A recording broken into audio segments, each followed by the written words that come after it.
ইলাহা ইল্লাল্লাহ।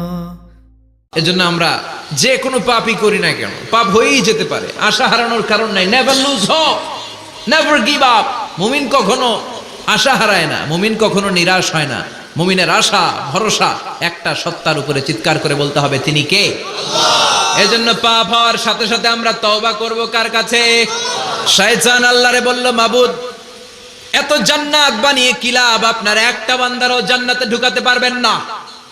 আমারে বানিয়েছেন জাহান্নামী, আমি আমার সর্বোচ্চ চেষ্টা দিয়ে আপনার সবগুলা বান্দারে জামাতে জাহান্নামে নিয়ে একসাথে ঢুকবো। পারলে জাহান্নাম আরো কয়েকটা বাড়িয়ে বানান। আল্লাহ বললেন, কেন কেন? শয়তান বলে, লা আকুদান্না লাহুম সিরাতাকাল মুস্তাকিম।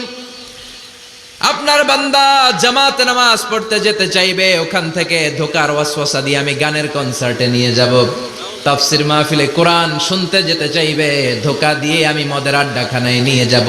ওয়ালা তাজিদু আকসারাহুম শাকিরিন। একটারেও জান্নাতে ঢুকাতে পারবেন না। চ্যালেঞ্জ দিলাম। আল্লাহ বলল, শয়তান তুই আমারে চ্যালেঞ্জ দেস? আমি তো সব রাজার বড় রাজা, মহারাজা। আমার সাথে তো কেউ চ্যালেঞ্জ দিয়ে টিকতে পারে না। চিল্লা এখন ঠিক কিনা?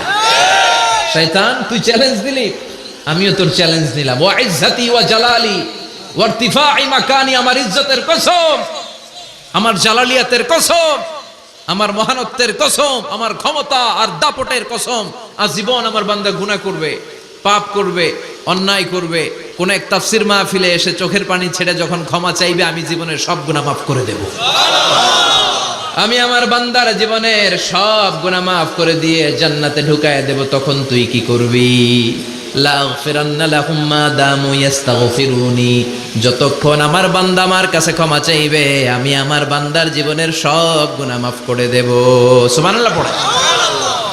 এজন্য রব্বুল আলামিন বলেন, ইয়া আইয়ুহাল্লাযীনা আমানু তুবু ইলাল্লাহি তাওবাতান নাসুহা। তওবার মতো তওবা করো।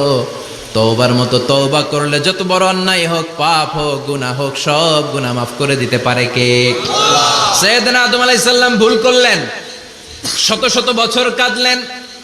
আল্লাহ বললেন, ও আদম, কিছু বাক্য তোমারে শিখিয়ে দে, এই বাক্য দিয়ে তুমি আমার কাছে তওবা করো, তোমার তওবা কবুল করে নেব।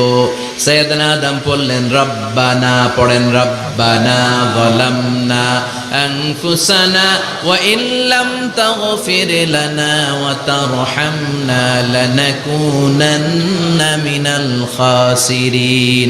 ও আল্লাহ, আমি জুলুম করেছি নফসের উপর, ভুল করেছি, অন্যায় করেছি, অপরাধ করেছি। আপনি যদি ক্ষমা না করেন আমি শেষ হয়ে যাব।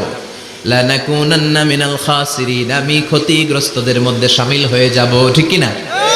এই আয়াত দিয়ে, এই দোয়া দিয়ে যখন সাইয়েদনা আদম তাওবা করলেন, মুহূর্তেই তাওবা কবুল করে নিয়েছে কে? আল্লাহ। আমরাও যদি পাপ করি, অন্যায় করি, আমাদেরও পাপগুলো মোচন করার একজন আছে না নাই?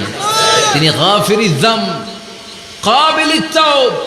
ওনার কাজই হচ্ছে গুনাহ মাফ করা। শয়তানের কাজ ওয়াসওয়াসা দেওয়া, আমাদের কাজ পাপ করা, ওনার কাজ মাফ করা।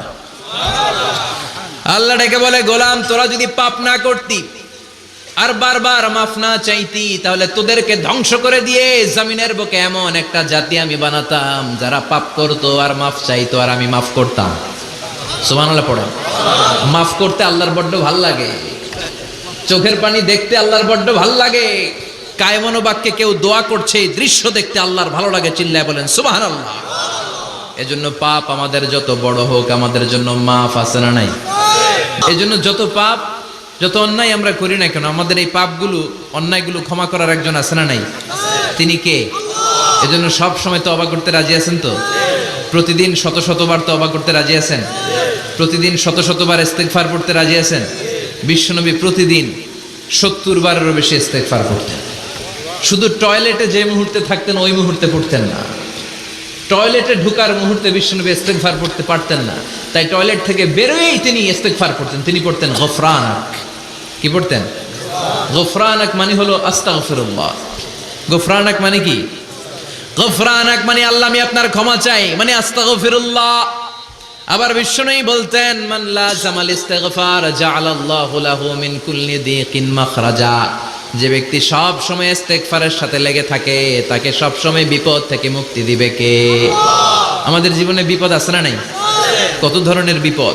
যে কোনো সময় অসুস্থ হয়ে যেতে পারি, যে কোনো সময় দুর্ঘটনার কবলে পড়তে পারি, যে কোনো সময় গুম হয়ে যেতে পারি। কথা কন, এদেশে গুম টুম নাই মনে হয়, ক্রস ফায়ার নাই, কে কোন সময় গুম, কে কোন সময় নাই, কোনো ঠিক নাই। আল্লাহ বিশ্বনবী বললেন, মান লাজিমাল ইস্তিগফার জাআলাল্লাহু লাহু মিন কুল্লি দিকিন মাখরাজা। সব সময় যে ইস্তিগফারের সাথে আঠার মতো লেগে থাকবে, আল্লাহ তাআলা তাকে বিপদ থেকে সব সময় মুক্তি দান করবেন। সুবহানাল্লাহ পড়েন। 2 নম্বরে বিশ্বনবী বললেন, অমিন কুল্লি হাম্মিন ফারাজা। ওই ব্যক্তিকে রব্বুল আলামিন সব ধরনের দুশ্চিন্তা থেকে মুক্তি দিয়ে দিবেন। আমাদের জীবনে দুশ্চিন্তা আছে না নাই? টেনশন নাই কার কার? হাত তোলেন তো। যে হুজুর আমার কোনো টেনশন নাই। আপনার টেনশন নাই, মাশাআল্লাহ। আমার সাথে দেখা করবেন আলোচনার পর।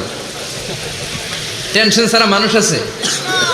বাসার টেনশন, মরার টেনশন, কবরের টেনশন, ক্যারিয়ারের টেনশন, বিদ্যুৎ বিলের টেনশন, গ্যাসের বিলের টেনশন, বাড়ি ভাড়ার টেনশন আছে না নাই? বিশ্বনবী বললেন, টেনশন ছাড়া মানুষ নাই।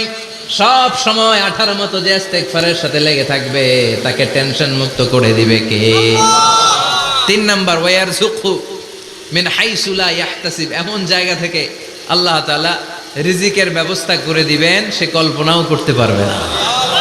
আমি নিজে এটার প্রমাণ পেয়েছি। অনেক অনেক সময় আমি কল্পনাও করি নাই যে এখান থেকে আমার রিজিকের ব্যবস্থা হতে পারে।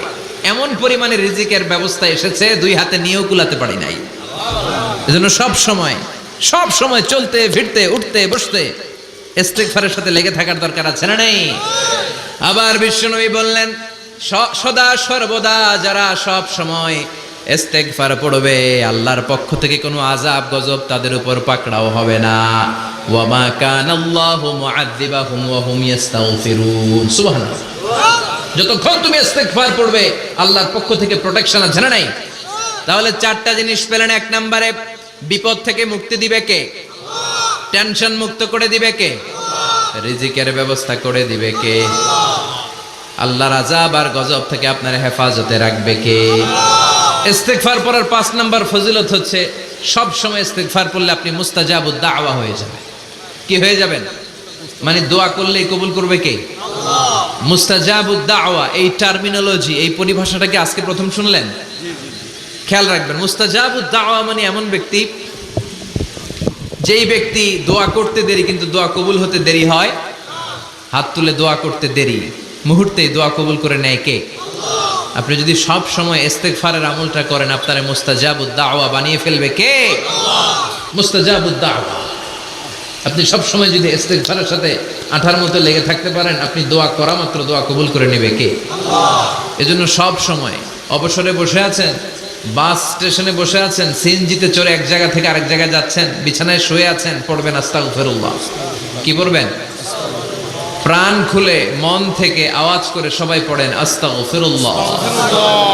আবারও পড়েন আস্তাগফিরুল্লাহ। চিল্লায় পড়েন আস্তাগফিরুল্লাহ।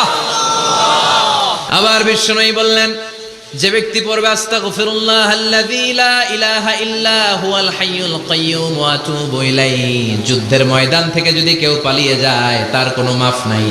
এটা অনেক বড় কবিরা গুনাহ। আত-তাওয়াল্লি মিন ইয়াউমিজ যাহফ, যুদ্ধের ময়দান থেকে পালালে ওর কোনো মাফ নাই। বিশ্বনবী বলেন, যুদ্ধের ময়দান থেকে পালিয়ে এসেছে কোনো মুসলিম সৈনিক, সেও যদি এই আস্তাগফিরুল্লাহ আল্লাযী লা ইলাহা ইল্লা হুয়াল হাইয়ুল কাইয়্যুম ওয়া আতুবু ইলাইহি মন থেকে পড়ে, তার জীবনের গুনাহ আল্লাহ মাফ করে দিবে।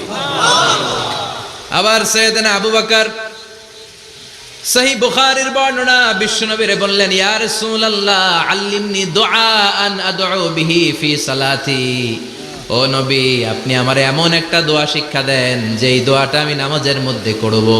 বিশ্বনবী বললেন, তুমি নামাজের মধ্যে পড়ো, আল্লাহুম্মা ইন্নী যালামতু নাফসি যুলমান কাসীরা ওয়ালা ইয়াগফিরুয যুনুবা ইল্লা আনতা ফাগফিরলি মাগফিরাতাম মিন ইনদিকা ইন্নাকা আনতাল গফুরুর রহিম। সুবহানাল্লাহ। এটার আমরা বলি দোয়ায়ে মাসুরা। এটাও একটা ইস্তিগফার। যেখানেই ক্ষমা চাওয়ার কথা আছে, ওইটাই ইস্তিগফার। বুঝতে পেরেছেন? আল্লাহুম্মা ইন্নী যালামতু নাফসি, ও আল্লাহ অনেক জুলুম করেছি, যুলমান কাসীরা, জুলুমের শেষ নাই। ওয়ালা ইয়াগফিরুয যুনুবা ইল্লা আনতা, আপনি ছাড়া এই জুলুম আর পাপ ক্ষমা করার কেউ নাই। ফাগফিরলি মাগফিরাতাম মিন ইনদিক, নিজ গুণে আমার গুনাহ ক্ষমা করে দেন। ওয়ালা ইয়াগফিরুয যুনুবা ইল্লা আনতা, আপনি ছাড়া গুনাহ ক্ষমা করার দ্বিতীয় কেউ নাই। আমাদের পাপ ক্ষমা করার আর কোনো সত্তা আছে? চিল্লায় বলেন আছে?